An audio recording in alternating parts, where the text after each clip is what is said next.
Bem-vindos a mais um Saúde Videocast e o tema de hoje é HIV, chega de fake news. Pessoal, meu nome é Fernanda, eu sou médica infectologista. Eu sou infectologista aqui do Hospital Gisela Trigueiro, que é onde eu estou agora. Sou professora da Universidade também da UFRN de Infectologia.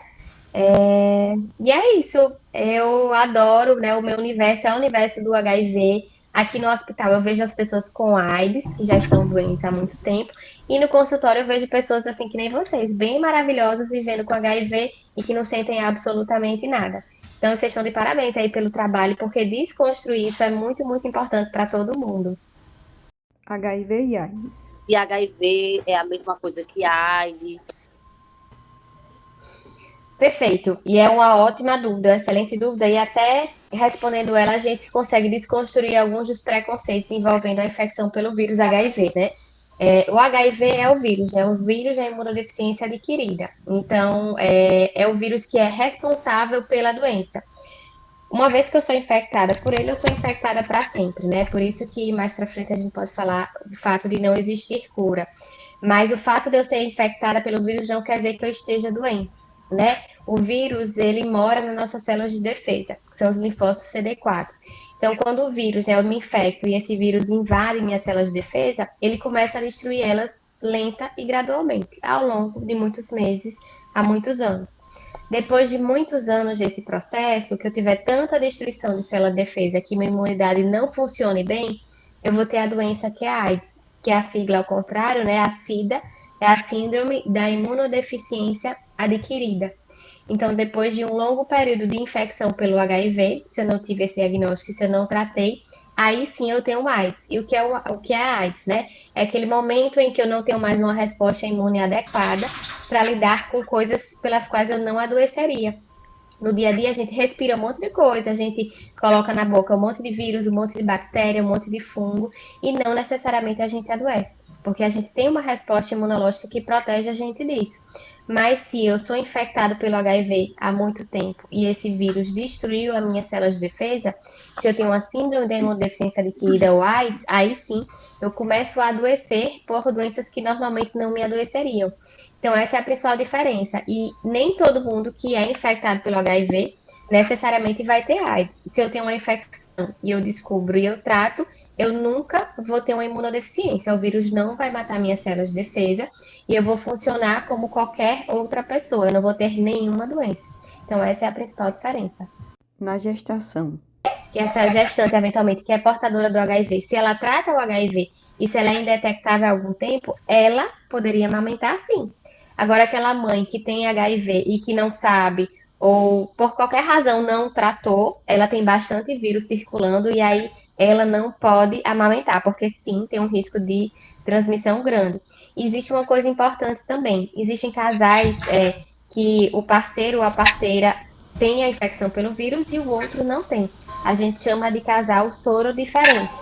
Um exemplo, um rapaz que é HIV positivo, que ele vive com o vírus do HIV e ele trata tudo direitinho e a carga viral dele é indetectável. E a moça com quem ele está se relacionando, ela não tem infecção pelo HIV. E ela tem um desejo de engravidar dele. E ela pode? Pode, sem dúvidas, porque pelo fato dele ser indetectável, ele não vai transmitir o HIV para ela e ela, consequentemente, não vai se infectar nem vai transmitir o HIV para a mãe. Na transmissão. As principais são, né, compartilhamento de seringas e acidentes biológicos, a via sexual, que é a principal, e a transmissão da mãe para o bebê, que a gente chama de materno-fetal, que pode ser pela placenta durante a gravidez, pode ser no momento do parto, ou pode ser na hora da amamentação, caso essa mãe não seja indetectável. No diagnóstico. Como é que é feito o diagnóstico do HIV? Como é que eu sei que eu estou com HIV? Perfeito. Qualquer pessoa pode procurar os SAIs, que são os Centros de Referência de Atendimento a DST e AIDS. O SAI daqui de Natal fica no Alecrim, de frente à Policlínica. Ali naquele sinalzinho principal do Alecrim, você chega e fala: eu gostaria de me testar para o HIV. E você vai fazer um teste rápido. Se o primeiro teste rápido para o HIV dá positivo, ele automaticamente, o laboratório já faz um segundo teste rápido e tendo 2 testes rápidos positivos, está confirmado o HIV. E é aquele teste que fura o sangue na ponta do dedo e sai o resultado na hora. Uma outra forma, existem as sorologias, que a gente colhe do sangue periférico, demora mais alguns dias para sair. E essas sorologias para HIV, elas têm algumas metodologias específicas. E uma outra forma, fiz esses testes, ficaram duvidosos, um teste deu positivo com outro negativo, o resultado final, conclusão absoluta, é colhendo no sangue a carga viral do HIV, que é isso que eu acabei de contar. Se eu faço uma carga viral e dá positivo, quer dizer que tem vírus no meu sangue e eu sou infectado pelo HIV. No tratamento. No tratamento. E se existe algum avanço no sentido de cura ou vacina? Acabei de ter o meu diagnóstico do HIV. Eu preciso tratar? Eu espero alguma coisa? Não, todo mundo deve tratar o quanto antes. Cada país tem um protocolo de tratamento do seu país. Aqui no Brasil, né, o Ministério da Saúde brasileiro é o órgão de todo o planeta Terra que trata melhor e que mais fornece as medicações para os pacientes que vivem com HIV. O tratamento padrão ouro hoje, o primeiro tratamento, é um tratamento de 2 comprimidos, que dentro de um comprimido está o tenofovir com a lamivudina e dentro do segundo comprimido está o dolutegravir. A pessoa vai tomar esses 2 comprimidos uma vez ao dia, todos os dias, que nem a pessoa que toma remédio para pressão, que toma remédio para diabetes, sempre no mesmo horário. E aí existem várias outras opções terapêuticas, mas vai depender de alguns pormenores. Por exemplo, quem tem infecção por tuberculose ao mesmo tempo vai precisar tomar alguns remédios para tuberculose, então vai precisar ajustar o remédio do HIV. Ou então quem já abandonou o tratamento 10, 20, 30 vezes, o vírus fica resistente a esse esquema básico. E ele vai precisar fazer outros tratamentos. Mas o tratamento padrão são esses 2 comprimidos que você toma uma vez por dia, todos os dias, para sempre. E ele tem praticamente nenhum efeito colateral. Nos primeiros dias o paciente pode sentir um pouquinho enjoado, de barriga cheia, e depois se adapta. Isso é muito importante, porque não existe, eu gostei que você usou o termo tratamento, não existe mais o termo coquetel, né? Aquele monte de comprimido que você toma 10, 20 comprimidos por dia, não existe. Hoje em dia o tratamento é extremamente simplificado e uma pessoa que vive com HIV toma um número de comprimidos menor do que uma pessoa hipertensa, por exemplo. No aumento de casos. De 2020 a 2022, o HIV ele aumentou, tipo 3% no Rio Grande do Sul, por exemplo. Certo?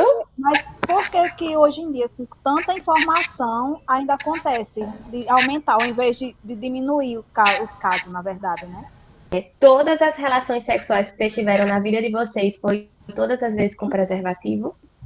Não. Pois é. E a gente só precisa de uma relação sexual com uma pessoa vivendo com HIV com carga viral detectável para ser infectada. Isso é um ponto muito importante, né? Sabe que só insistir na camisinha não resolve. Porque a gente tá aqui, né? Na nossa reunião aqui de praticamente 10 pessoas, ninguém teve relação sexual protegida em toda a sua vida. E aí existem novas estratégias de prevenção. Além do uso do preservativo, existe a PrEP. Não sei se vocês já ouviram falar. PrEP é uma sigla que quer dizer profilaxia pré-exposição do HIV. O que é isso? O mesmo comprimidinho que eu contei para Edi, que a gente usa para tratar o HIV, a gente tem uma formulação semelhante de um comprimido único que eu posso tomar todos os dias para prevenir me infectar caso eu tenha uma exposição de risco. Ah, do nada eu estou usando camisinha, mas ela rompe, explode a camisinha. E aí? Se eu estou tomando esse remédio, eu estou protegida de não me infectar. É um recurso a mais que o Ministério da Saúde já fornece para qualquer pessoa que tenha interesse em usar, desde que seja com acompanhamento adequado com o infectologista, exatamente pensando nisso que você trouxe. A gente está cada vez com mais pessoas infectadas. A gente não dá para só insistir no preservativo, já que isso não funcionou. E aí a gente está atrás dessas novas estratégias e a PrEP é uma estratégia que tem funcionado muito bem. Ajuda psicológica.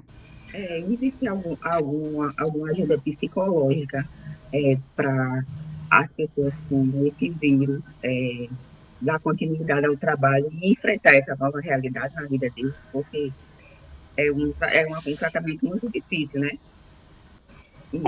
Os locais de tratamento de pessoas com HIV são prioritariamente os SAIs, como esse que eu falei para vocês. Existe o SAI Natal, que é aqui do Alecrim, existe o SAI de Parnamirim, no próprio Hospital José da Trigueiro. Os SAIs, eles não têm, no geral, pelo menos aqui os do Rio Grande do Norte, auxílio psicológico, que seria muito importante. No Giseuda tem sim, mas é muito pontual diante do grande número de pacientes. Então, sim, seria uma coisa essencial aí para investir nesse sentido. E a gente vê muitos pacientes que não aderem ao tratamento Não porque não querem ou porque não têm acesso, mas porque tem dificuldade de aceitar o diagnóstico, porque a gente ainda cria muito estigma com relação a isso, né?